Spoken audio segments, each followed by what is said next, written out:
होता है जब आप किसी को अरेस्ट करने जाते हो, यहां पे तो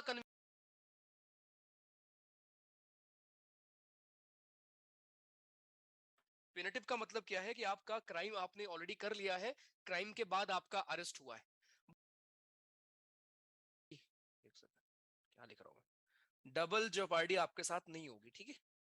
आपके साथ डबल जेऑपर्डी नहीं होगी। No ex post facto law. Ex post facto law क्या होता है? एक्स पोस्ट फैक्टो लॉ होता है पोस्ट फैक्टो लॉ कि कोई ऐसा रूल जो बैक डेट से लग जाए, बट हमारे यहाँ पे ऐसा नहीं है, इसलिए हम नो यूज करते हैं, right? No ex post facto law, correct? Okay. तो डिटेंशन हमारे, अब हम आएंगे 22 में। 22 में क्या होता है जब आप किसी को अरेस्ट करने जाते हो? यहाँ पे तो कन्विक्शन के टाइम थे कि जब आपको सजा मिल रही होगी तब आपके पास क्या क्या राइट्स हैं, राइट? बट यहाँ पे अरेस्ट के लिए है हमारा, ये डिफरेंस है आर्टिकल 20 और 22 में। 20 में हम बात करते हैं जब आपको कन्विक्शन सजा मिल रही होती है उस टाइम पे आपके पास क्या क्या हक है, but in article 22 we talk about कि जब आपको अरेस्ट किया जाएगा, राइट, जब आपको डिटेन किया जाएगा उस टाइम पे आपके पास क्या क्या प्रोटेक्शंस हैं। तो दो तरह के हमारे हो सकते हैं detention, one is punitive, second is preventive, ठीक है? एक प्यूनिटिव होता है, एक प्रिवेंटिव होता है। इसके बाद सारे आर्टिकल आसान है, इसके बाद जाके हम डायरेक्ट आर्टिकल 32 पढ़ेंगे, राइट? बाकी उसके अलावा सारे आर्टिकल्स हमारे आसान है, ठीक है? तो प्यूनिटिव हमारा क्या है? प्यूनिटिव डिटेंशन का मतलब ये हुआ कि मान लो मैंने तुम्हारा मर्डर किया, ठीक है? मैंने आपका मर्डर किया आज के दिन। अब मैंने मर्डर किया है, पुलिस मेरे घर पे आई है, पुलिस आएगी मुझे लेने, ठीक है? पुलिस मेरे घर आई है मुझे लेने। पुलिस जब मुझे लेके जाएगी पुलिस जब मुझे लेके जाएगी तो मेरे पास क्या हक है, राइट? वो हम पढ़ेंगे प्यूनिटिव डिटेंशन में। तो प्यूनिटिव वो होता है जहां पे आप क्राइम पहले करते हो, क्राइम पहले आप करेंगे, क्राइम के बाद आपको सजा कैसी मिलती है, आपको डिटेन करते हैं जब, उसमें क्या क्या आपके पास राइट्स हैं, वो आप देखोगे यहाँ पे। तो यहाँ पे क्राइम पहले होता है। प्यूनिटिव का मतलब क्या है कि आपका क्राइम आपने ऑलरेडी कर लिया है, क्राइम के बाद आपका अरेस्ट हुआ है। बट प्रिवेंटिव में क्या होता है, नाम में ही दिख रहा है प्रिवेंट कर रहे हो आप। प्रिवेंटिव में क्या होता है कि आपको क्राइम से पहले ही अरेस्ट किया जाता है, क्योंकि यहाँ पे पॉसिबिलिटी होती है, वेरी वेरी हाई पॉसिबिलिटी, कि आप पीस को डिस्टर्ब कर सकते हो, आप डिस्टर्ब कर सकते हो, राइट? कश्मीर में कई बार आपने देखा होगा, नजर बंद कर दिया, डिटेन कर लिया है ना? तो प्रिवेंटिव में ये होता है कि आपका यार बिना किसी ट्रायल के, बिना किसी कन्विक्शन के आप किसी को अरेस्ट कर लो, दिस इज प्रिवेंटिव। प्यूनिटिव में क्या होता है कि कोई बंदे ने कोई क्राइम किया है, राइट, वो प्रूव हुआ है और आपने उसको फिर जेल भेजा। ये होता है हमारे प्यूनिटिव में। दोनों में ये अंतर है, पहला डिफरेंस तो ये है हमारा प्यूनिटिव और प्रिवेंटिव में। दोनों की हम बात करते हैं आर्टिकल 22 में। पहले हम बात करेंगे प्यूनिटिव की, राइट? तो जो हमारा पहला पार्ट है आर्टिकल 22 का, वो है कि जब आप क्राइम करते हैं उसके बाद हमारा क्या क्या यहाँ पे पावर आपके पास है। मान लो आपने किसी का मर्डर किया, ठीक है भाई? जब आपने किसी का मर्डर किया, अब आपने क्राइम पहले कर लिया, क्राइम हो चुका है, आपके घर आएगी पुलिस, पुलिस घर आई वारंट के साथ या जो भी है, पुलिस घर आ गई, तो पुलिस आपको जब अरेस्ट करेगी तो पुलिस आपको इन्फॉर्म करेगी कि आपको अरेस्ट क्यों किया गया।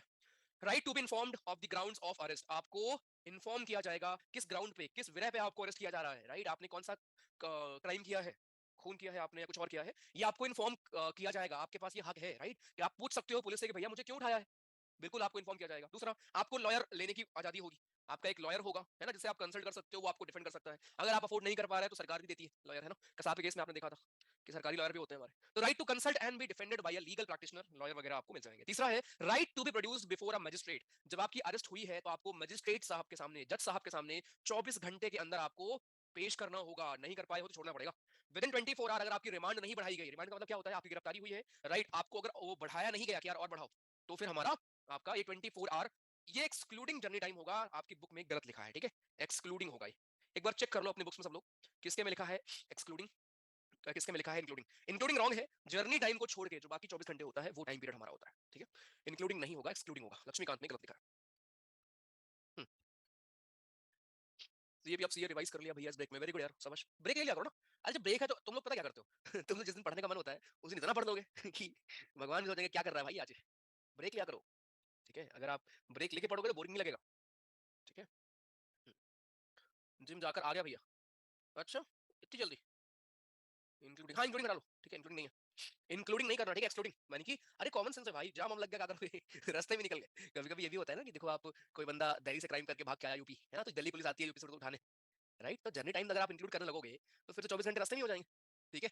तो आप 24 घंटे एक्सक्लूड, जर्नी टाइम जितना आपको वहां पहुंचने में लगा है उसको अगर आप हटा दो, उसके बाद जो हमारे 24 घंटे हैं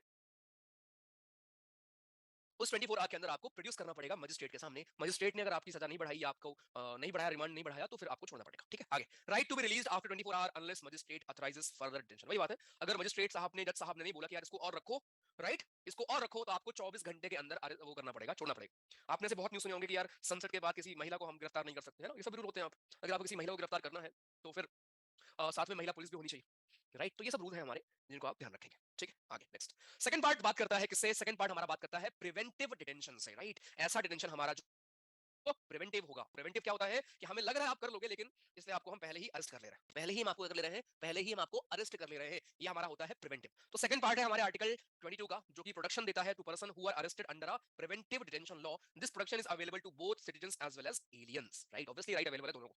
okay, the detention of a person can not exceed 3 month. यहां पे क्या होता है कि आप 3 महीने, राइट, आप 3 महीने तक से ज्यादा उसको नहीं रख सकते हो अनलेस आप एक बोर्ड बनाओगे, कमेटी बनाओगे, जहां पे रिटायर्ड हमारे कुछ जजेस भी होते हैं, हाई कोर्ट जजेस भी होंगे, और अगर वो लोग बोलते हैं कि हाँ यार इस बंदे को और रखो, तभी आप उस डिटेंशन को बढ़ा पाओगे, वरना आप नहीं बढ़ा पाओगे। ठीक है, यहाँ पे क्या होता है, ग्राउंड्स किस विरह पे आपने उसको गिरफ्तार किया है, ये आप चाहो तो कम्युनिकेट कर सकते हो, लेकिन अगर फैक्ट्स आपको लगते हैं कि पब्लिक इंटरेस्ट के लिए हमको उसको नहीं बताना है, तो ऐसा भी चलेगा कि आप उसको ना बताओ। राइट, दोनों में अंतर क्या हुआ, प्यूनिटिव और प्रिवेंटिव में? प्यूनिटिव में क्या था कि आपने क्राइम किया है, आपको इन्फॉर्म करेंगे कि आपको क्यों अरेस्ट किया जा रहा है, बट प्रिवेंटिव में क्या होता है, प्रिवेंटिव में हम लोग किसी को अरेस्ट कर लेते हैं, उसको चाहे तो आप बाद में बताओ, या पब्लिक डोमेन में आप उसको रिवील नहीं करते हो। किस लिए? जिससे वही बात है कि लॉ एंड ऑर्डर हमारा बना रहे, लॉ एंड ऑर्डर हमारा बना रहे, राइट? और अंडर प्रिवेंटिव हम किसको उठाएंगे?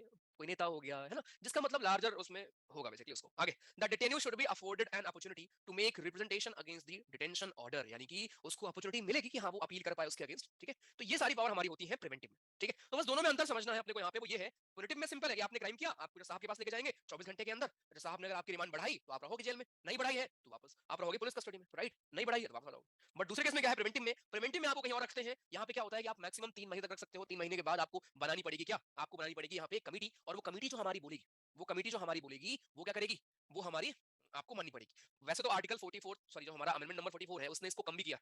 जो 3 महीने का टाइम है, इस टाइम को 2 महीने किया गया है बाई 44th अमेंडमेंट, लेकिन आज तक ये लग नहीं पाया है अभी, आज तक ये चीज अभी तक लग नहीं पाई है। ठीक है, तो ये दोनों के बीच में डिफरेंस है, इसको ध्यान रखेंगे। आगे यहाँ पे वही है, circumstances in which a person can be detained, ये सबसे कौन सा कर सकता है, पार्लियामेंट। पार्लियामेंट ही ये सब कर सकता है, मैक्सिमम कितने तक रह सकता है ना, क्या प्रोसीजर होगा फॉलो करने का। देखो प्रिवेंटिव तो बहुत नॉर्मल सा है यार, आपने क्राइम किया, आपको पुलिस ले जाएगी, जज साहब ने आपको बोला कि और अभी तुम रहोगे तो आप रहोगे, खत्म। But preventive is different. Preventive में यार क्या है कि कश्मीर में जैसे लिखा था आपने, जब हमको हटाना था आर्टिकल 370, हमने जितने भी वहाँ के लोकल लीडर थे सबको अरेस्ट किया, राइट? तो ये हम करते हैं प्रिवेंशन के फॉर्म में कि यार अगर ये रहेंगे बाहर तो कुछ दिक्कत हो जाएगी, इसलिए इनको पहले ही अरेस्ट कर लो। ठीक है, ये हमारा होता है प्रिवेंटिव डिटेंशन। ये वो अमेंडमेंट जिसमें आपका टाइम किया तो गया था, लेकिन आज तक ये एप्लीकेबल नहीं हो पाया, बस इसमें बोला गया कि हम ये करेंगे, लेकिन ये आज तक फॉलो या लग नहीं पाया। ठीक है, चलिए, ये था हमारा आर्टिकल 22। तो आर्टिकल 20 और आर्टिकल 22 दोनों के बीच में बालक कंफ्यूज रहते हैं। मैं फिर से बता दूं एक बार, आर्टिकल 20 बात करता है जब आपको सजा बेसिकली हमारी मिल रही होगी, उस टाइम पे आपके पास क्या क्या हक है। हक ये है कि जितना क्राइम किया है, जिस डेट में उसकी जो भी सजा है मुझे वही मिलेगी। No ex post facto law, no double jeopardy, यानी एक क्राइम की सजा आपको एक बार मिलेगी। नो सेल्फ इनकारनेशन, यानी कि इनक्रिमिनेशन, सॉरी, यानी कि आप एक बार आप खुद के अगेंस्ट गवाह नहीं बनाए जा सकते। आप एडमिट कर लो वो अलग चीज है, बट आपको फोर्स नहीं किया जा सकता कि आप खुद के अगेंस्ट गवाह बने। और यहाँ पे क्या है, जब आपको कोई अरेस्ट करने आएगा, डिटेन करने आएगा, तब आपके पास क्या क्या राइट्स है। राइट नंबर 1, अगर आपने कोई क्राइम कर लिया है उसके बाद आपका अरेस्ट हो रहा है, तो आपको बताया जाएगा कि अरेस्ट क्यों हो रहा है, आपको लॉयर दिया जाएगा, आपको जज साहब के सामने 24 घंटे के अंदर पेश किया जाएगा, एक्सक्लूडिंग जर्नी टाइम। 24 घंटे के अंदर अगर जज साहब ने आपकी रिमांड नहीं बढ़ाई है, ड्यूरेशन नहीं बढ़ाया है, तो आपको छोड़ दिया जाएगा, राइट? बट प्रिवेंटिव में ऐसा कुछ नहीं है। प्रिवेंटिव में आप 3 महीने तक रखो, मत बताओ, चलेगा, देश के सिक्योरिटी के नाम पे। ठीक है, हम ये सब कुछ कर सकते हैं। हमारी कमेटी बनेगी, कमेटी अगर बोलती है कि यार 3 महीने के ऊपर इस बंदे को रखो, तभी आप उसके ऊपर रख पाओगे। क्लियर? पढ़ा तो सुबह आपने राइट टू साइलेंस यार, 19 में। यूएसए के एक्स सेक्रेटरी ने बोला कि यूएसए ने एलियंस को पकड़ के रखा है। पता नहीं भाई, एलियंस वहीं आते हैं, हमारे यहाँ भूत आते हैं, वहाँ पे एलियंस आते हैं। हाउस अरेस्ट क्या होता है? हाउस अरेस्ट का मतलब नजरबंद करना बेसिकली, आप घर के बाहर नहीं निकलोगे, बाहर से हम ताला मार दे रहे हैं। ठीक है, ओके नंदन जी, चलेगा। एलियन का मतलब बाहरी लोग होते हैं। अगर सैटरडे की शाम को अरेस्ट कर रहे हैं, ये यहाँ पे वो होता है अभिषेक, ठीक है, वर्किंग डे को हटा के होता है, सॉरी, मतलब छुट्टी को हटा के होता है, कोई दिक्कत है उसमें। हाउस अरेस्ट भी प्रिवेंटिव डिटेंशन के, हाँ, कह सकते हो यार। आप देखो, आप किसी को अरेस्ट करके कहाँ रख रहे हो, कई कई बार ऐसा होता है कि किसी ऐसी जगह रखा है जहाँ किसी को पता ही नहीं। ठीक है, जेल के अलावा भी पहले से बेल होती है सोनम जी। आप ना, अगर आपको पता है कि मेरा अरेस्ट होने वाला है, आप पहले से ही बेल की एप्लीकेशन डाल देते हो, उसी को कहते हैं हम लोग 3 महीने, 3 महीने। चलो, अरे पढ़ तो लो PYQ. Different between magistrate and advocate, अरे एक जज है एक लॉयर भाई। चलिए देखिए, राइट अगेंस्ट एक्सप्लॉइटेशन जो आपका हो रहा है सर, उसके अगेंस्ट आपके पास क्या क्या राइट्स है। इसमें एक तो है कि हम लोग जो ह्यूमन ट्रैफिकिंग होती है ना, आदमियों को जो हम गुड्स के फॉर्म में सेल करते हैं यहाँ से वहां, इस चीज को रोका गया है, इस चीज के ऊपर रोक लगाई गई है। दूसरा इसमें मिलेगा आपको फोर्स्ड लेबर, कि हम बच्चों को यार कहाँ कहाँ एम्प्लॉय कर रहे हैं ना, कहाँ कहाँ हम लोग हैजार्डस फैक्ट्रीज वगैरह में बच्चे हमारे काम कर रहे हैं, राइट? तो ये है हमारा, इसके 2 पार्ट है। आर्टिकल 23 हमारा प्रोहिबिट करता है traffic in human being, beggar, right, force labour basically, and other similar form of force labour, यानी आप किसी के साथ जबरदस्ती करके उससे बंधुआ मजदूरी, है ना, बंधुआ मजदूर जो होते हैं, राइट, आप वो नहीं कर सकते हो। Any contravention of this provision shall be an offense punishable in accordance to law, right? This right is available to both citizens as well as non-citizens. It protects the individual not only against the state but also against private person. इसका मतलब क्या हुआ? कि अगर मैं भी आपको यहाँ पे बंधुआ मजदूर की तरह रख लूँ, बांध के या फिर काम कराऊँ आपसे दिन रात, तो वो भी क्राइम है। आप लोग सुनते होंगे कि जो हमारे हेल्पर होते हैं ना, home helper, house helper, right? उनके साथ न्यूज़ में आता है ना कि ये रखा था, बंद करके रखा था, इतने दिन तक काम कराया, ये किया, वो किया, राइट? हाँ, तो ये चीज़ें हैं जो पनिशेबल हैं, क्राइम पेट्रोल में आता है। ये चीज़ें हमारी क्या हैं? पनिशेबल हैं, ठीक है? ऑपरेशन आहट। हुँ। भैया अगर मुझे सेल्फ इंक्रिमिनेशन है ही नहीं तो पुलिस क्या कबूल करवाती विक्टिम से उसका क्राइम? अब यार ये डिपेंड करेगा तुम कितनी लाठी खा सकते हो। Uh, uh, confess is crime, self protection आपको प्रूव करना पड़ेगा उमेश जी, राइट? अगर प्रूव नहीं हुआ तो घर जाओगे। हुँ। आज क्लास मेट्रो से ली जा रही है, नेटवर्क नहीं आ रहा ठीक से। ओके, कौन सा स्टेट के अगेंस्ट, कौन सा प्राइवेट मेंबर के? हैं? सब कुछ भैया, दोनों के अगेंस्ट, ठीक है ये वाला। तो व्हेन यू आर, ये तो बोल दो आपके लिए, ठीक है। आगे, expression traffic in human being का मतलब क्या है? वही बात है, अगर आप उनको यार एक इंसान ना समझ के गुड्स सामान की तरह आप सेल करो, यहाँ-वहाँ भेजो, है ना? वुमेन की ट्रैफिकिंग होती है, बच्चों की ट्रैफिकिंग होती है, इवन प्रोस्टिट्यूशन इसमें आएगा आपका। देवदासी पहले होती थी, हिस्ट्री में आपने शायद नाम सुना हो, स्लेवरी, है ना? तो ये सब चीज़ें ना बैंड है, आज के दिन आप इनको प्रैक्टिस नहीं कर सकते हो। आर्टिकल 23 हमारा कहता है कि ये चीज़ें आप नहीं कर सकते हैं, किसी को ऐसे बाँध के जबरदस्ती उससे काम नहीं करा सकते हैं। बट ये it doesn't apply in our studies, ठीक है? ऐसा नहीं मैं तुमको रीज़न करने को बोल रहा हूँ रोज़, तो इसका मतलब ये नहीं हुआ कि मैं तुमसे जबरदस्ती काम करा रहा हूँ, ठीक है? उसमें ही आएगा ये। जब पुलिस अरेस्ट करने आएगी तो ये बताएगी क्या कि सर, जब पुलिस अरेस्ट करने आएगी तो ये बताएगी क्या कि पेमेंट, अरे वही तो पढ़ा यार। ग्राउंड आपको बताया जाएगा किस ग्राउंड पे आपको किया जा रहा है। आपको तो इन्फॉर्म करेंगे करेंगे। पब्लिक डोमेन में लाना है नहीं लाना है वो डिपेंड करेगा कि आप किस उस पे किया है। संगम एज में थे देवदासीज़, ओके, ठीक है।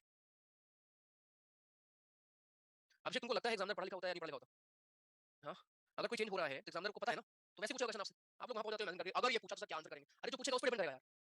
ठीक है, चलो। तो ये ध्यान रखो कि ये ट्रैफिकिंग हमारी क्या होती है, बैंड होती है, ठीक है? आगे आर्टिकल 23 हमारा प्रॉहिबिट करता है, बाकी भी हमारे सेम तरह के बॉन्डेड लेबर होते हैं इन सब चीजों को, ठीक है? अब यहाँ पे देखो, यहाँ पे ना कहीं ना कहीं मिलिट्री सर्विस हमारी हो गई, किसी का डाउट भी था कि क्या सर ये भी आएगा इसमें, तो ये चीज इसमें नहीं आएगी, ठीक है? ये चीज इसमें नहीं आएगी भाई, क्या बोलो मिलिट्री सर्विस कर रहे हैं हम लोग, सोशल सर्विस कर रहे हैं, तो यहाँ पे बॉन्डेड लेबर आपके साथ हो रहा है, ये चीज यहाँ नहीं आएगी, ठीक है? बट बाकी किसी फॉर्म में अगर आपको कोई बंदा फोर्स कर रहा है, आपसे काम करवा रहा है, राइट, सामान के तौर पे आपका यूज कर रहा है, वहां पे ये चीजें एप्लीकेबल होगी। चलिए नेक्स्ट, आर्टिकल 24 जो कि हमारा प्रॉहिबिट करता है बच्चों के एम्प्लॉयमेंट से हमारे हैजार्डस फैक्ट्रीज में। हैजार्डस फैक्ट्रीज में अगर बच्चे काम करेंगे, और बच्चे कौन से, जो 14 साल के नीचे के हैं, इसका मतलब पता क्या है? इसका मतलब जो लोग 14 के ऊपर है, अगर वो काम कर रहे हैं हैजार्डस फैक्ट्रीज में, तो कोई क्राइम नहीं है, it is not crime. But अगर आप 14 के नीचे हो, 14 से नीचे हो, तो अगर आप किसी ऐसी हैजार्डस फैक्ट्री में, माइंस में, राइट, कोई ऐसा काम कर रहे हो, पटाखे बना रहे हो या कुछ और मतलब काम कर रहे हो, it is crime, it comes under crime. But ये अगर ये आप मान लो बंदा सब्जी बेच रहा है अपना, अपने घर सब्जी बेच रहा है, तो वो सब्जी बेचना इज नॉट क्राइम। हम यहाँ पे बात करते हैं हैजार्डस फैक्ट्रीज की, वहां पे जहाँ पे आप चीजों को नहीं कर सकते हो भाई, राइट? हैजार्डस फैक्ट्रीज हमारी हो गई है ना, जहाँ पे आपको मतलब फिजिकली मेंटली हार्म करेगा उस बच्चे को, वहां पे अगर आप काम कर रहे हैं तो वो है हमारा क्राइम अंडर आर्टिकल 24। बट अगर आप कोई और काम कर रहे हैं, सब्जी बेच रहे हो, है ना, कहीं पे एम्प्लॉयमेंट कर रहे हो, राइट, अपने घर पे आपका बिजनेस है उसमें आप हेल्प कर रहे हो, तो ठीक हो गया, ठीक है, वो हमारा क्राइम नहीं है। बट जब आप मिसयूज कर रहे हो इस चीज को, वो चीज हमारे यहाँ पे क्राइम होगी, ठीक है? जो बॉन्ड्स होते हैं कॉर्पोरेट के, नहीं सर जी वो आपकी एम्प्लॉयमेंट है, वो कौन सी बॉन्ड है? मतलब नौकरी तुमको चाहिए, तुम बॉन्ड में साइन नहीं करोगे, मैं यहाँ दूसरा काम करूंगा, गजब हो यार। अरे यहाँ पे था कि अगर आप किसी को बॉन्ड का मतलब था किसी को मतलब आप बंधुआ मिसयूज करके बंधुआ मजदूर की तरफ यूज करो, राइट, उससे ना हो। अपने लिए हाँ बन सकते हैं कार्तिक जी, खुद भी बन सकते हैं। बट मुझसे घर पर जबरदस्ती पोछा लगवाते हैं, आज बता देना मम्मी को, ठीक है? आज मम्मी को आप बता देना, ठीक है, फिर देखते हैं क्या होता है, चलो। Child labour illegal but teachers asking children homework is not, I mean that is also found child labour, ऐसा है क्या? कौन कौन एग्री कर रहा है इस हाँ, ठीक है, तो ये चीज नहीं है ऑब्वियसली, सीरियसली रिवाइज हो गया। हम्म। बेटा बंधुआ मजदूर क्या होता है तुम देखोगे ना, पर तुमको समझ में आएगा जब बोल रहे हो, समझे? बंधुआ मजदूरी छोड़ो, जो आप ये काम कर रहे हो ना, पढ़ रहे हो, इससे आसान आपको कुछ नहीं लगेगा, ठीक है? इससे आसान आपको कोई भी काम नहीं लगेगा। 12 घंटे जब जो लोग काम करते हैं ना फैक्ट्रीज में जाके दोस्त, उनके रिस्पेक्ट में आपको ये बहुत सही लगेगा, ठीक है? चलिए आगे। हाँ जी, सबके लिए, ठीक है, सबके लिए। नेक्स्ट, आगे चलते हैं। राइट टू फ्रीडम, अब यहाँ पे हमारा ये भी खत्म हुआ। तीन आपने पढ़े, राइट टू इक्वालिटी आपने पढ़ा था सबसे स्टार्टिंग में, ठीक है? उसके बाद हमने वहाँ पे आर्टिकल 19, 20, 21, 22 भी देखा है, राइट? 23 देखा है, 24 देखा है, राइट, अगेंस्ट एक्सप्लॉइटेशन। अभी हम बात करेंगे आर्टिकल 25 से लेके 28 की, जहाँ पे हम रिलीजन के फ्रीडम की बात करेंगे। अब ये आर्टिकल अगर इंपॉर्टेंट नहीं होते, बस आपको यहाँ पे समझना होता है कि इस आर्टिकल में क्या है, ठीक है? बस हमको यहाँ पे बस इतना देखना है कि इस आर्टिकल में क्या है, ठीक है? उसके बाद हम लोग रिट पढ़ेंगे। रिट आपका सबसे इंपॉर्टेंट होगा, ठीक है? 1 मिनट दो मुझे, फिर हम स्टार्ट करते हैं।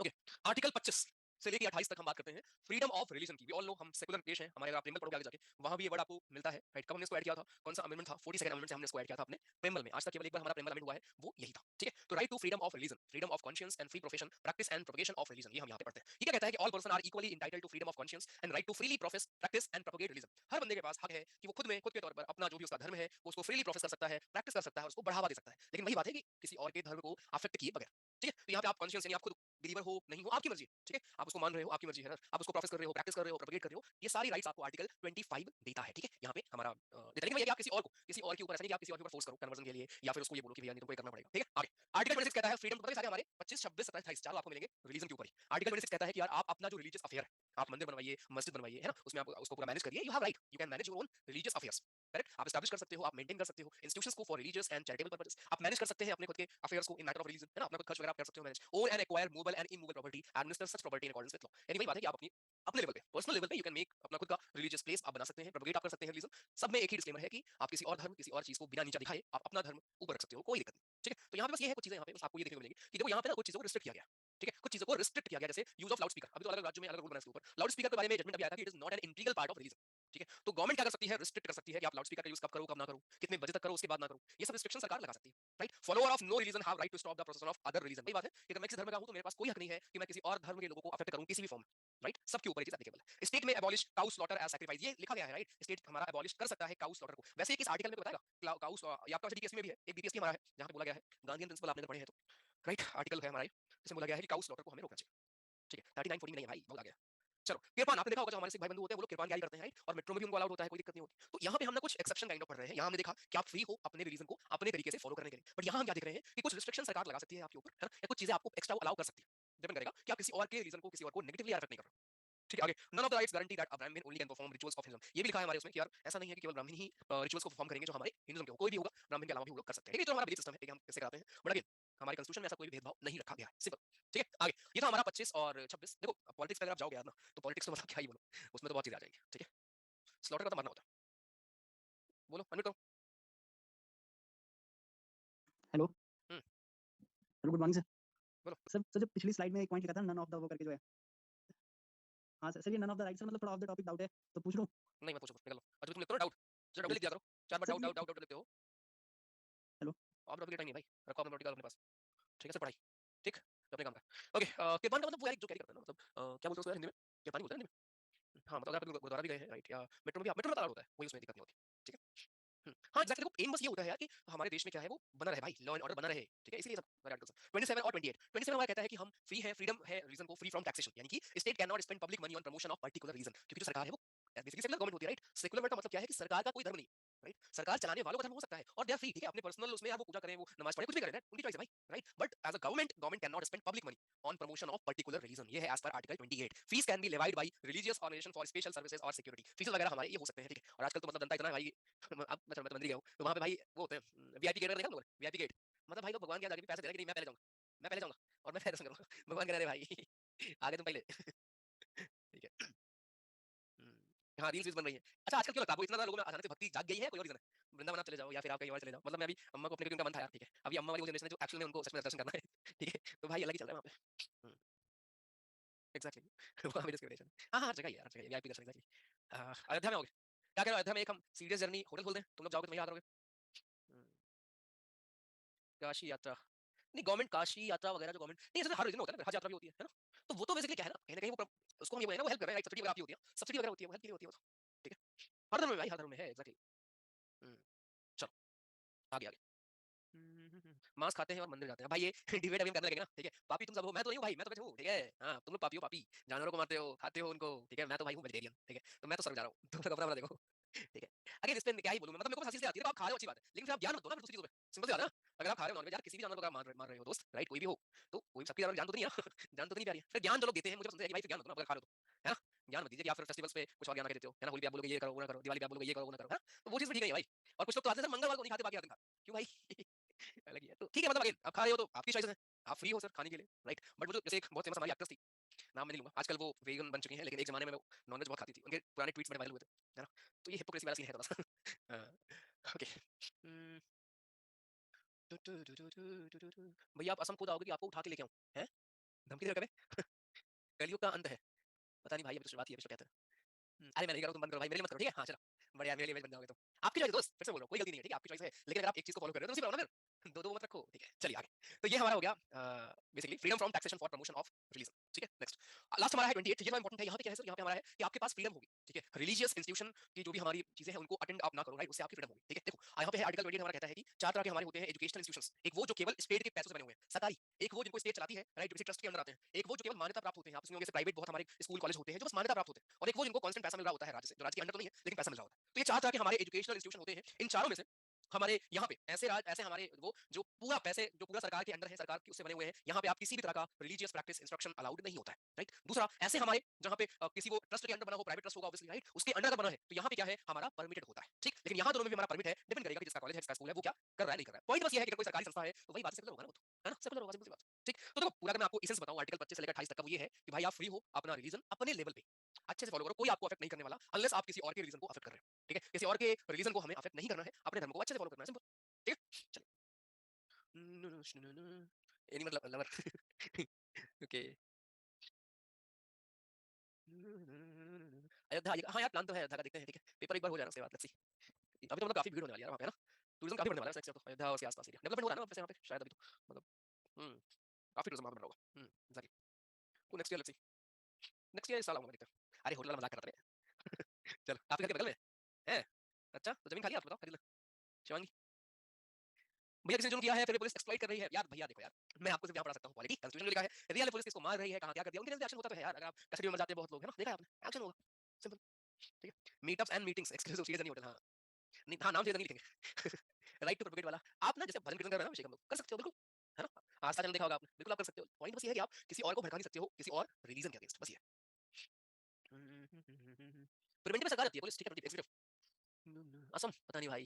अभी मैं क्या सोच रहा हूँ कि यार पूरा, क्योंकि अगला जो हम प्राइस स्टार्ट करेंगे वो करेंगे अक्टूबर से, ठीक है, मतलब एडमिशन तो स्टार्ट हो जाएगा सितंबर में ही, 2-3 दिन में खत्म हो जाएगा, बट प्राइस स्टार्ट करेंगे अक्टूबर से, अक्टूबर पूरा नवंबर दिसंबर जनवरी फरवरी मार्च अप्रैल, अप्रैल एंड में जाके आपका पेपर, ठीक है, तब भी 7 महीने रहेंगे हमारे पास तो ये 7 महीने तो पढ़ेंगे हम, राइट, 7 महीने काफी होंगे, मोर देन होंगे राइट, मतलब ये ऐसा होगा कि आप सीरियस में सीरियस तो सारी पढ़ सकते हो 2 बार, ठीक है, तो ये हम करेंगे, तो इसमें अभी मेरे पास मतलब सितंबर का टाइम रहेगा पूरा। अब वही है कि यार इतने सारे काम भी होते हैं ऑफलाइन में, नेक्स्ट टाइम सुपर 40 करेंगे, क्योंकि टाइम पीरियड बड़ा है शायद, ये बस प्लान है, लेट्स सी, ठीक है, ऐसा नहीं कि फाइनल है, लेट्स सी, तो काम भी काफी होते हैं यार वहाँ पे, है ना, तो प्लान तो है कि यार सितंबर मिल रहा है, फिर मन होता है 15 दिन मिल रहा है, घर ही चले जाओ है ना, गाँव जाके रुक लो मम्मी के साथ, तो देखते हैं, राइट, अगर आप आए तो फिर करते हैं, ठीक है, चलिए आगे। आर्मी में तो वेजिटेरियन नहीं बन पाएंगे अच्छा सर, ठीक है, अच्छे देखने आई, ओके, हाँ जी, आ सकते हो शंकर, जा सकते हो, प्रिवेंटिव हो गई, चलो ठीक है। सो नेक्स्ट हमारा 29 और 30 वाला, हमारे ये 2 आर्टिकल और है। 29 में हम लोग पढ़ते हैं cultural and educational rights, right, जो की बात करता है, ध्यान देना लोग, 29 और 30 में क्या है, 29 कहता है protection of interest of minorities, लेकिन 29 आर्टिकल हमारा सबकी बात करता है, ये कहता क्या है, any section of citizen residing in any part of India having a distinct language, script or culture of its own shall have the right to conserve the same, यानी आप अपने कल्चर को, राइट, अपनी लैंग्वेज को, अपनी script को, इनको आप प्रिजर्व कर सकते हो, राइट। इंटरेस्टिंग चीज ये है कि आर्टिकल 29 मेजोरिटी की भी बात करता है, माइनॉरिटी की भी बात करता है, राइट, लेकिन आर्टिकल 30 केवल बात करता है माइनॉरिटी की, और हमारे देश में 2 तरह की माइनॉरिटीज को मेंशन किया गया है हमारे कॉन्स्टिट्यूशन में, एक है लिंग्विस्टिक माइनॉरिटी, लिंग्विस्टिक मतलब लैंग्वेज के आधार पर माइनॉरिटी, और एक है रिलीजन के आधार पर माइनॉरिटी, बस 2 ही तरह के हमारे देश में माइनॉरिटी को हमने एड्रेस किया हुआ है। आर्टिकल 29 कहता है कि इस देश का कोई भी नागरिक, एनी सेक्शन ऑफ सिटीजन, चाहे वो माइनॉरिटी हो चाहे वो मेजॉरिटी हो, राइट, देश के किसी भी कोने में रह रहे हो, उनकी कोई भी लैंग्वेज हो, कोई भी स्क्रिप्ट हो, कोई भी कल्चर हो, उनके पास राइट है कि वो इसको कंजर्व कर सकते हैं, राइट, किसी के भी रिलीजन, रेस, कास्ट या लैंग्वेज के बेसिस पे, यहाँ पे एक लैंग्वेज आपका ऐड हो चुका है जो आर्टिकल 15 में नहीं था, राइट, इनके बेसिस पे आप किसी को भी किसी ऐसे स्कूल या कॉलेज में एडमिशन से, आगे कट ऑफ की बात नहीं कर रहे भाई, आप बोलो कट ऑफ से कर रहे हो, एडमिशन नहीं मिला तो कट ऑफ की बात नहीं कर रहे, बट किसी भी कॉलेज या किसी भी इंस्टीट्यूशन में आपको इस ग्राउंड पर एडमिशन से नहीं होगा जाएगा कि भैया आप तो ये हो, आप तो फला हो, आप तो वो, ठीक है, ये ध्यान रखना। 30 क्या कहता है हमारा, 30 केवल और केवल माइनॉरिटीज की बात करता है कि माइनॉरिटीज चाहें तो एस्टैब्लिश कर सकते हैं, एडमिनिस्टर कर सकते हैं अपना खुद का एजुकेशनल इंस्टीट्यूशन, राइट। ऊपर आपने पढ़ा रीजन के बारे में, यहाँ होती है पढ़ाई के इंस्टीट्यूशंस के बारे में, ये सारे हमारे माइनॉरिटी भाई बंधु एस्टैब्लिश कर सकते हैं, एडमिनिस्टर कर सकते हैं एजुकेशनल इंस्टीट्यूशंस को, राइट, जहाँ पे वो अपनी लोकल लैंग्वेज में पढ़ाई कर सकते हैं, चाहे वो उर्दू हो, चाहे वो हिंदी हो, चाहे कोई भी लैंग्वेज हो, ठीक है। State may acquire minority institute property provided full monetary compensation to be given, जब राइट टू प्रॉपर्टी आपका हटा था उसके बाद यही है कि भैया अगर सरकार चाहे, अब देखो असम में आपने देखा था जो कि वहाँ पे मदरसा थे वो बंद हुए ना, तो सेंटर के पास या सॉरी हमारी सरकार के पास पावर है कि वो इन एरियाज को लेके जो माइनॉरिटीज के पास है उनको लेके उस पे वो कुछ और बना सकते हैं, राइट, उन्हीं के वेलफेयर के लिए कुछ और उसमें बना सकते हैं, कोई और कॉलेज स्कूल हॉस्पिटल कुछ भी उसमें वो बना सकते हैं, ठीक है। No discrimination is granting aid to minority institution, right, कोई भी डिस्क्रिमिनेशन नहीं किया जाएगा ऐसे स्कूल कॉलेज को पैसे देने में कि भैया ये माइनॉरिटी का है, ये मेजॉरिटी का है, ऐसा कोई भी डिस्क्रिमिनेशन नहीं होगा। ये है हमारे कल्चरल और एजुकेशनल राइट आर्टिकल 29 और 30 में। 31 क्यों नहीं पढ़ते, क्योंकि वो डिलीट हो गया था। 31 का एक पार्ट आप पढ़ोगे जो मैं आपको डीपीएस में पढ़ाऊंगा, कब पढ़ाऊंगा, शाम को, ठीक है। फिर से एक बार आप देख लीजिए, मैं समराइज कर दूं आपके लिए। आर्टिकल 29 और आर्टिकल 30 बात करते हैं कल्चरल और एजुकेशनल राइट्स की। इंपॉर्टेंट लोगों को क्या लगता है कि आर्टिकल 29 ही केवल बात करता है माइनॉरिटीज की, बट ऐसा नहीं है। आर्टिकल 29 बात करता है मेजॉरिटी की भी, माइनॉरिटी की भी, और आर्टिकल 30 केवल बात करता है हमारे केवल और केवल सॉरी माइनॉरिटीज की। दोनों में क्या लिखा है कि आप फ्री हो अपना कल्चर, अपना लैंग्वेज, इन सबको प्रोटेक्ट करने के लिए, राइट। सरकार आपसे इनके बेसिस पे किसी भी इंस्टीट्यूशन में, एजुकेशन इंस्टीट्यूशन में, राइट, चाहे प्राइवेट चाहे जो हो, अगर मेरे पास भी आओगे मैं भी इन बेसिस पे आपसे डिस्क्रिमिनेशन नहीं कर सकता हूँ। यहाँ पे क्या था, यहाँ पे सिर्फ माइनॉरिटीज के लिए था कि वो अपने खुद के एजुकेशनल इंस्टीट्यूशंस को एडमिनिस्टर कर सकते हैं, एस्टैब्लिश कर सकते हैं। बट अगर सरकार चाहे उस जमीन को लेकर कुछ और करना, सरकार कर सकती है, लेकिन सरकार जो पैसे देगी उसके बदले में उसमें भेदभाव नहीं करेगी कि माइनॉरिटी का था या मेजॉरिटी का था। ये है फंडामेंटल राइट जो माइनॉरिटीज को दिया गया है हमारे आर्टिकल 30 में। रिलीजन आपने पढ़ा, आपने एक्सप्लोरेशन पढ़ा, आपने ऊपर पढ़ा रिटेंशन, और फिर हमने यहाँ पे पढ़ा अपना भी कल्चरल एंड एजुकेशन राइट। हमारे एफआर सारे खत्म होते हैं। Article 32 which is doctor of all the FR, ये हम पढ़ेंगे। अभी मुझे बताओ अगर क्लियर है। क्लियर। आर्टिकल 28 में ये है मोहित जी कि किस किस संस्था में आप, किस तरह की संस्था में आप, एजुकेशनल संस्थाओं में आप ये रिलीजियस वो एजुकेशन आप दे सकते हो, उसके ऊपर ऑल क्लियर। जिस दिन रिकमेंड हुआ ना सर उस दिन RUM रम रम लेके आऊंगा आपके पास, साथ में बैठेंगे सर उस दिन। भाई मैं नहीं पीता, ठीक है। और क्या ही बोलूं मैं। केस उनके तभी आगे आएगा जब मैं आपको प्रेमल वगैरह पढ़ाऊंगा ना आकाश, वहां पे आएगा crystal clear. Sir suggest some good fictional and non fictional book that I can enjoy. यार नो आईडिया भाई, मैं फिक्शन नहीं पढ़ता यार। भैया सोचने वाली बात है यार, कितने डीपली चीजों को सोच कर लिखा गया है। Exactly exactly exactly. सर अगर पेरेंट्स एजुकेटेड नहीं है तो कई स्कूल में बच्चों का एडमिशन नहीं लेते हैं। हाँ यार, ये तो मतलब अब उनके अलग रूल्स बन जाते हैं ना। वही बात है ना भाई, अब आप यहाँ पे जैसे बोलोगे अभी कि सर ग्रेजुएट नहीं है तो एडमिशन हमको ये सीरियस नहीं देने देते हैं ना, वही वाली बात है। प्राइवेट ऐसा सरकारी में नहीं हो सकता राम, ऐसा प्राइवेट संस्था में ही होता है राइट, जहाँ पे वो बस इंटरव्यू से लेते हैं। उनका लॉजिक ये होता है कि हम चाहते हैं बच्चों को घर में कौन पढ़ाएगा कौन देखेगा, है ना। शायद एक दो स्कूल में हुआ होगा, वायरल इतना हो गया कि पता नहीं आज होता भी या नहीं होता। राइट ओके, तो यहाँ तक जितने आपने आर्टिकल पढ़े हैं, मेरा क्वेश्चन है कि कौन कौन से आर्टिकल हैं आपके जो केवल और केवल, या आप ये बता दो कौन कौन से आर्टिकल हमारे हैं अभी तक जो आपने पढ़ा है, या सारी वैसे हो चुके हैं, जो हमारे विदेशियों को भी अवेलेबल है, फॉरनर्स को भी अवेलेबल है। आर्टिकल 14 अवेलेबल है, या कौन सा अवेलेबल नहीं है ये बता दो। कौन सा अवेलेबल नहीं है ये बता दो। 15 अवेलेबल नहीं है, और 16 अवेलेबल नहीं है, और 19 अवेलेबल नहीं है, और 29 और 30 अवेलेबल नहीं है। बस इसके अलावा तो कोई और नहीं है। ठीक है, नॉनवेज जो लोग खाते हैं भगवान उनकी नहीं सुनते, ऐसा तो होता नहीं है भाई। ये तो बात ही नहीं है, हमसे बात कर रहे थे उनकी जो लोग एक तरफ ज्ञान देते हैं जीव बचाने का, एक तरफ नॉनवेज खाते हैं, हम उनकी बात कर रहे थे। बाकी आप फ्री हो, आप कुछ भी खाओ यार, कुछ भी करो राइट। हाँ जी, एफआर चीजें पता होनी चाहिए। चलिए ठीक है, तो 15 आर्टिकल, 16 आर्टिकल, 19 आर्टिकल, तीनों चार पांचों में क्या है आपको भी क्लियर होगा। ये पांचों आर्टिकल हमारे अवेलेबल नहीं होते हैं, किसको, जो हमारे फॉरेनर्स होते हैं। उसके अलावा जो बाकी के लोग हैं उनको ये अवेलेबल रहता है। ठीक है, जो बाकी के आर्टिकल्स हैं वो सबको अवेलेबल है, बाहर वाले को भी और हमारे लोग को भी। ठीक है चलिए, लास्ट टॉपिक हमारा है रिट्स। इसको हम पढ़ेंगे, मस्त टॉपिक है, उतना टफ नहीं है राइट। रिट क्या होता है, रिट हम पढ़ेंगे, देन उसके बाद आपका खत्म हो जाएगा ये right. It's over, it's finally over वाला सीन हो जाएगा। फिर हम शाम को एफडी वाली सब पढ़ लेंगे। ठीक है, एक सेकंड। हाँ जी, एक और क्लास है भाई मेरी अभी, काफी एक्टिव क्लास है इसके बाद तुरंत। मतलब मेरा ऐसा है कि अगर मैं ऑफिस जाऊँ तो सुबह ही निकल सकता हूँ, वरना मैं जा नहीं सकता। क्योंकि अब लखनऊ अगर आप कभी आए हो, इतना ट्रैफिक भाई, मतलब मेरे घर से अप्रॉक्सिमेटली 15 किलोमीटर होगा ऑफिस, लेकिन यार लग जाता है मान लो 1 घंटे के ऊपर बड़े आराम से जाने में सुबह। सुबह मतलब ये 9 से लेके 8, 8:30 से लेके मतलब पूरा 11 तक ऑफिस टाइम पे जब लोग जाते हैं उस टाइम पे। ठीक है चलिए, राइट टू कॉन्स्टिट्यूशनल रेमेडी। जैसे आप डॉक्टर के पास जाते हो, सारी दवाई आपने पढ़ ली, लेकिन एक डॉक्टर भी तो हमको चाहिए ना, पैरासिटामोल लेना है हमको पता है, लेकिन एक बार पूछना भी तो बनता है ना। तो इन सभी जितने भी आपने राइट पढ़े, इन सबका बाप राइट टू कॉन्स्टिट्यूशनल रेमेडीज, जिसको हम बात करते हैं, जिसकी हम बात करते हैं आर्टिकल 32 में। ठीक है, यहाँ हम इसको देखेंगे, 1 मिनट का ब्रेक में पढ़ लेके आता हूँ, इसको पूरा खत्म करेंगे, उसके बाद नहीं बाइक्स नहीं कार से यार, इसको हम खत्म करेंगे, उसके बाद हम फिर आगे बढ़ेंगे। ठीक है, मतलब फिर हम शाम को पढ़ेंगे, शाम को हम एफडी आपका और डीपीएसपी। ठीक है, उसमें बस रीड ही करना है भाई। आप कोर्ट जा सकते हो अगेंस्ट एनी फंडामेंटल राइट। इसका मतलब समझ रहे हो, इसका मतलब अगर आप कोर्ट गए हो आर्टिकल 32 का यूज करके, तो कोर्ट आपको मना नहीं कर पाएगा, क्योंकि आपका हक है कि आप कोर्ट जाओ, वो देखें, वो सुने right. Article 32 which is itself a fundamental right, जो आपको ये राइट देता है राइट, वो हमारे एम्पावर करता है कोर्ट को, सुप्रीम कोर्ट को, कि आप वहां जा सकते हैं और आपको अगर लगता है कि आपके किसी भी राइट का हमारा उल्लंघन हुआ है, तो surely you can ask. Parliament हमारा एम्पावर कर सकता है किसी और को। क्वेश्चन आ चुका है, ये क्वेश्चन हमारा आ चुका है आज के दिन। रिट, इसको हम रिट बोलते हैं। ठीक है, रिट, रिट इशू करना, आज के दिन रिट इशू कर सकती है हमारी। रिट का मतलब सिर्फ एक ऑर्डर होता है। ठीक है, सिर्फ एक ऑर्डर है। रिट इशू कर सकती है हमारी सुप्रीम कोर्ट और हाई कोर्ट। रिट इशू करने की पावर इसके पास है आज के दिन, सुप्रीम कोर्ट और हाई कोर्ट के पास। अभी आप सिर्फ सुप्रीम कोर्ट के बारे में पढ़ोगे, हाई कोर्ट के बारे में आएगा उसका एक अलग आर्टिकल। ठीक है, तो सुप्रीम कोर्ट और हाई कोर्ट दोनों हमारे रिट को इशू कर सकते हैं, लेकिन अगर पार्लियामेंट चाहे, ये पावर पार्लियामेंट के पास है कि वो किसी और कोर्ट को भी बोल सकते हैं यार कि आप रिट इशू करो, एक काम करो रिट आप इशू कर दो। ठीक है, और ये राइट जो हमारा है रिट इशू करने वाला, आपका सस्पेंड भी हो सकता है by president under article 359 right. Article 359 वही पढ़ा है आपने कि आपके इस राइट को भी सस्पेंड किया जा सकता है। ठीक, क्या है समझते हैं। उसके पहले जो ये रिट है एक ऑर्डर है, दोनों में अंतर क्या है। आर्टिकल 32 जो कि एक फंडामेंटल राइट में आपको मिलेगा सुप्रीम कोर्ट की रिट पावर, कि आप सुप्रीम कोर्ट जा सकते हो, सुप्रीम कोर्ट रिट इशू कर सकता है, यानी ऑर्डर इशू कर सकता है किन किन चीजों के ऊपर, वो नीचे आएंगे। ठीक है, हाई कोर्ट वहीं पे इशू कर सकता है under article 226, but this is not a fundamental right. इसका मतलब क्या है, जो सुप्रीम कोर्ट का रिट इशू करने का है पावर, वो एक फंडामेंटल राइट है, यानी सुप्रीम कोर्ट मना नहीं कर सकता है, सुप्रीम कोर्ट को इशू करना ही पड़ेगा भाई। Why, because it is a fundamental right. But high court मना कर सकता है, ये देखो डिस्क्रिशनरी है हाई कोर्ट के लिए। हाई कोर्ट चाहे तो मना कर देगा, क्यों मना कर देगा, क्योंकि article 226 is not a fundamental right. तो जो आपकी फंडामेंटल राइट्स हैं उनके अगेंस्ट कोर्ट या सरकार नहीं कुछ काम कर सकती, लेकिन जो आपकी नहीं है वहां डेफिनेटली मना कर सकती है। तो यहाँ पे क्या है, यहाँ पे आपका एफआर के लिए आ सकता है, केवल एफआर के लिए आ सकता है, लेकिन यहाँ पे एफआर के अलावा बाकी मैटर के लिए भी आ सकता है राइट, क्योंकि एफआर के अंडर नहीं है ना। तो आप यहाँ एफआर के साथ साथ बाकी और भी मैटर में हमारा हाई कोर्ट रिट इशू कर सकता है, लेकिन सुप्रीम कोर्ट रिट इशू कर सकता है ओनली एफआर के लिए। मैंडेटरी है सुप्रीम कोर्ट का रिट इशू करना, लेकिन डिस्क्रिशनरी है हाई कोर्ट। तो यहाँ से प्रूव क्या होता है कि जो रिट ज्यूरिसडिक्शन है, यानी रिट के ऊपर जो वर्डिक्ट दे सकते हैं ज्यूरिसडिक्शन राइट, वो किसका ज्यादा है, वो हमारे हाई कोर्ट का ज्यादा है as compare to supreme court. इस चीज का ध्यान रखें, हाई कोर्ट के पास पावर ज्यादा है यहाँ पे as compare to supreme court. Question आता है कि why writ jurisdiction of high court is more than that of supreme court. Reason क्या है, रीजन ये है कि हाई कोर्ट का जो रिट है, हाई कोर्ट मना भी कर सकता है because it is not fundamental right, but supreme court can not reject that. Supreme court can only issue writ on the matter of fundamental right, but high court can issue writs in case of fundamental right as well as other matters पे भी वो कर सकता है। दोनों के writ में समझ में आ गया रेफरेंस, थैंक यू। ऐसा है ये भी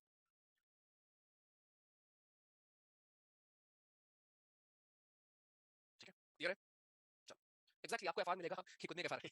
तो ये हमारे रेट दोनों के कॉमन ही है। ठीक है, दोनों हाई कोर्ट सुप्रीम कोर्ट दोनों के लिए ये हमारे 5 रेट है, हेवियस कॉर्पस, मैंडमस, प्रोहिबिशन, सर्टिटरी और कोवारंटो। ठीक है, ये हमारे 5 तरह के वाला रेट है, इनको हमको देखना है। हेवियस कॉर्पस क्या है, मैंडमस क्या है, प्रोहिबिशन क्या है, सर्टिटरी क्या है, कोवारंटो क्या है, ये 5 तरह के हमारे रेट है। पहला रेट हमारा है हेवियस कॉर्पस। देखते हैं सर इसमें क्या होता है। अब देखो अलग-अलग में क्या होता है, आपको नोटिस क्या करना है, किसके अगेंस्ट इशू हो सकता है राइट, कौन कर सकता है इशू, इशू करने वाले दो ही होंगे, सुप्रीम कोर्ट या हाई कोर्ट। ठीक है, किसके अगेंस्ट इशू हो सकता है, किसके अगेंस्ट इशू नहीं हो सकता है राइट, यही बस आपसे बनता है यहाँ पे क्वेश्चन। पहला है हमारा हेवियस कॉर्पस, हमारा एक रेट होता है जिसका मतलब है to have the body of, मान लो मैंने आपको अरेस्ट कर लिया है, अरेस्ट मतलब कि मैंने आपको घर पे रखा है बंदी बना के राइट। अब बंदी बना के रखने का मतलब कि किसी बंदे को क्या बोलते हैं उसको, पकड़ के रखा है, डिटेन करके रखा है, ठीक है। तो मान लो मैंने आपको डिटेन करके ऐसे रखा हुआ है, ठीक है। ये तुमको जरूर समझ में आ जाएगा। अच्छी चीज समझ में कहाँ आती है, ये तो आता है तुमको समझ में, ठीक है। हाँ, इलीगली मैंने आपको डिटेन कर रखा है मान लो, ठीक है, इलीगली मैंने आपको डिटेन कर रखा है। तो इसमें क्या होगा, आपका जो भी कोई रिलेटिव है, कोई और है जो बहुत जाएगा कोर्ट, कोर्ट जाएगा, कोर्ट तक बोल देगा कि भैया जी सुनो, हैवियस कॉर्पस इशू कर दे रहे हैं, उस बंदे की बॉडी मेरे सामने लेके आओ। बॉडी का मतलब यानी उसको मार के लेके आओ, बॉडी का मतलब उसको फिजिकली मेरे सामने पेश करो। एक ऐसा ऑर्डर जो कोर्ट इशू करती है किसी पर्सन को, ध्यान देना, हैवियस कॉर्पस कॉर्पस सॉरी किसी इंडिविजुअल के अगेंस्ट भी आ सकता है।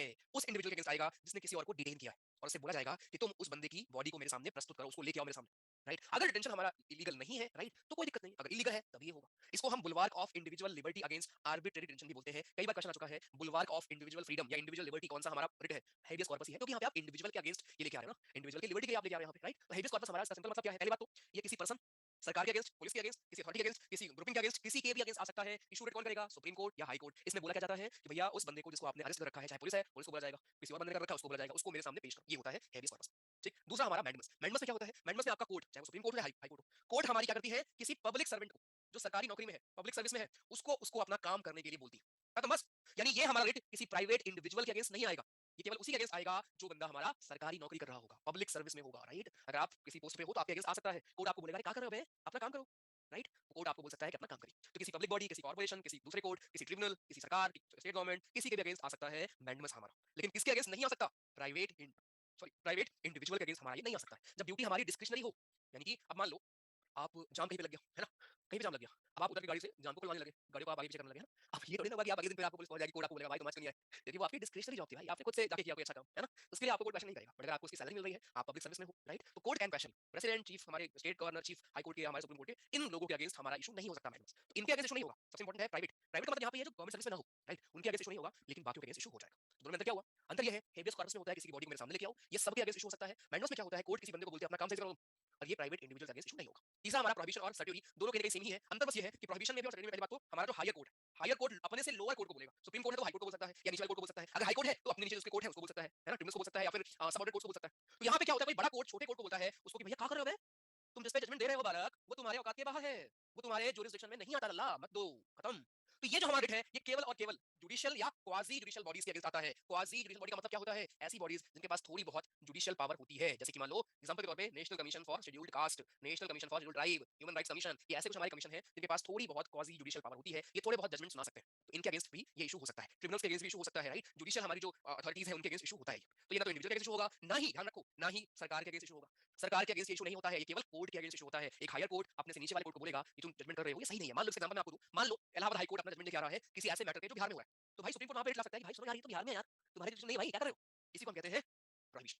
तो प्रोहिबिशन और सर्ट्यूरी दोनों में अंतर ये है कि प्रोहिबिशन में बस रोकते हैं, सर्ट्यूरी में रोकने के साथ साथ उसको करेक्ट भी करते हैं। यहाँ पे हायर कोर्ट अपने से नीचे वाले कोर्ट या ट्रिब्यूनल को बोलता है कि यार सुनो ये तुम जिस पे तुमने पेंडिंग रखा है इसको मुझे भेज दो, राइट। आप उसके ऑर्डर को खत्म करते हो और बोलते हो इसको ना मैं देखूंगा, गाड़ी आज भाई चलाएगा, ठीक है। तो बड़ा कोर्ट छोटे कोर्ट को बोलता है कि तुम्हारे पास जो केस पेंडिंग है, राइट, तुम्हारे बस का नहीं, मुझे भेजो, ठीक। अंतर यह है कि ये आपका एडमिनिस्ट्रेटिव अथॉरिटीज के अगेंस्ट भी इशू हो सकता है, not this is the only exception यहाँ पे, बाकी सब कुछ सेम, ठीक है। फिर से देखो लोग इसमें बहुत कंफ्यूज रहते हैं, प्रोहिबिट का मतलब ही होता है रोकना भाई। तो प्रोहिबिशन और सर्ट्यूरी, प्रोहिबिट का मतलब यहाँ पे क्या हुआ, हायर कोर्ट, हायर कोर्ट का मतलब supreme court, high court, higher court अपने से लोअर कोर्ट को, दोनों जगह वही है, दोनों जगह वही है। हायर कोर्ट अपने से नीचे वाली कोर्ट को बोलती है, यहाँ पे क्या बोलेगी कि यार जो आप जजमेंट लेने वाले हैं वो आपके औकात में नहीं है, मतलब यहाँ पे भी वही करती है, मना कर देती है, लेकिन साथ में करेक्ट भी करती है।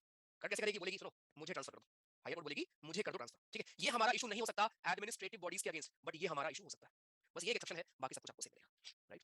बाकी सब कुछ हमारे यहाँ पे सेम है। तो ये है हमारा प्रोहिबिशन और सर्ट्यूरी, किसके अगेंस्ट इशू होगा किसके अगेंस्ट इशू नहीं होगा, ये बात ध्यान रखना। दोनों हमारे प्राइवेट इंडिविजुअल हो, लेजिस्लेटिव बॉडीज हो, इनके अगेंस्ट नहीं आएगा, एडमिनिस्ट्रेटिव बॉडीज के अगेंस्ट ये नहीं आता है, लेकिन ये हमारा सर्ट्यूरी आता है। आखिरी हमारा है कोवेरेंट, राइट जिसमें हमारा ये होता है आप किसी भी सब्सटेंशियल पब्लिक ऑफिस का मतलब क्या होता है, कोई कॉन्स्टिट्यूशनल पद आपके पास है ना, कोई कॉन्स्टिट्यूशनल पोस्ट आपके पास हो या कोई ऐसा पोस्ट जिसको हमने पार्लियामेंट की हेल्प से बनाया हो, राइट। तो अगर आप सरकारी नौकरी में आप मान लो बोलोगे मैं आईएएस बन गया, ठीक है। तो कल के दिन अगर मान लो कोर्ट को क्वेश्चन हुआ कि यार तुम कौन हो भाई, तुम इस कुर्सी पे कैसे बैठे हो, तुम्हें क्या हक है जजमेंट देने का, तो आपको वहां प्रूफ करना होता है कि मैं कौन हूँ, राइट। सर मैं आईएएस हूँ, सर मैं अधिकारी हूँ। तो ये हमारा इशू होता है इंक्वायरी के लिए कि किसी बंदे का अगर बोल रहा है वो आईएएस है तो आईएएस है नहीं है, किसी पब्लिक ऑफिस या किसी क्लेम ऑफ पर्सन को चेक करने के लिए हमारा ये को वारंट इशू होता है, जो ये पूछता है किस अथॉरिटी से आप वहां इस कुर्सी पे बैठे हो। तो ये केवल और केवल आ सकता है किसी सब्सटेंशियल पब्लिक ऑफिस के लिए, किसी परमानेंट उसके लिए, यानी कि कोई ऐसी बॉडी जिसको कॉन्स्टिट्यूशन ने या पार्लियामेंट के एक्ट ने, राइट, स्टेचुटरी बॉडी पार्लियामेंट के एक्ट ने बनाया हो, राइट, वहीं पे आ सकता है, किसी और के अगेंस्ट ये नहीं आ सकता है। ये था हमारा अंतर। हेवियस कॉर्पस का मतलब है बॉडी ऑफ, उसको मेरे सामने पेश करो, सबके अगेंस्ट आ जाएगा, राइट। इंडिविजुअल के अगेंस्ट भी आता है, मैंडमस प्राइवेट इंडिविजुअल जो सरकारी नौकरी में नहीं अगेंस्ट नहीं आएगा, बाकी अगेंस्ट आ सकता है कि आप अपना काम क्यों नहीं कर रहे हो। ये दोनों हमारे कोर्ट्स के अगेंस्ट आते हैं, जब हायर कोर्ट लोअर कोर्ट को फटकार लगाता है। यहाँ बस अंतर ये था कि ये हमारा एडमिनिस्ट्रेटिव बॉडीज के अगेंस्ट भी आ जाएगा, राइट। और ये केवल और केवल हमारे ऐसे पोस्ट जो स्टेचुटरी बॉडीज हो या कॉन्स्टिट्यूशनल पोस्ट हो, केवल उन्हीं की लीगैलिटी को चेक करने के लिए, अगर आप कह रहे हो आप आईएएस तो दिखाओ आप किस हक से इस काम को कर रहे हो, ये चेक करने के लिए हमारा को वारंट आता है। That's it. ये थे हमारे रेट जो कि यहाँ पे खत्म हो गए। मजा आ गया सर, मस्त। बहुत बोलना पड़ता है भाई। जय फिल्म मूवी में था, जी हाई का मतलब बस एक तरह का आप